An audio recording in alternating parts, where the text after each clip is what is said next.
menene hukuncin mutumin da ya yi bacci da ranar ramadana, da ramadana ne da rana ya yi ta zabga bacci sai gashi ya yi mafarki har ya yi ta fama har ya zubar da maniyi ma gaba ɗaya ya jike shi a jikinsa. Yana iya faruwa, amma wannan zancen ku tambayi gauraye, ku tambayi tuzurai, ku tambayi samari masu zaman banza ba mata. Allah ya aurar da ku bayin Allah.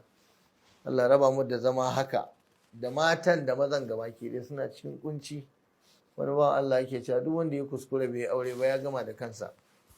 In ka kuskura mutuwa ta ɗebe ka baka yi aure ba ka je lahira, to wato an ci rabanka da yawa, an gama da kai.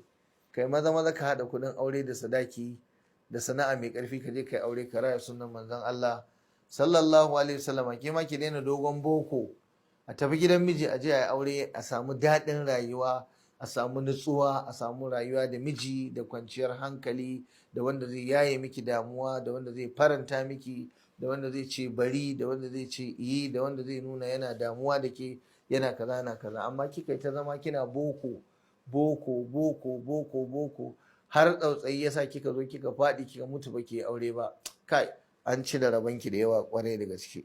Allah ya baki miji a gidan aljanna, shi ma Allah ya bashi mata a gidan aljanna.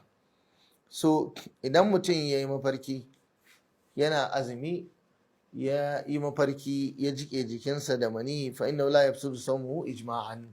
Malamai duka sun yi ijma'i azuminsa bai lalace ba, kwata-kwata azuminsa bai lalace ba, saboda ai ba da ra'ayinsa bane, ba da yinsa bane ba. Yawan mutane suna tambaya me hukuncin wanda ya mafarki yana azumin wata ramadana ya fidda mani. Mafarki yayi, abun ba a hannunsa yake ba, a hannun Allah yake. Azuminsa yana nan daram daƙam, azuminsa yana nan daram daƙam, la yafsudu sawmuhu ijma'a.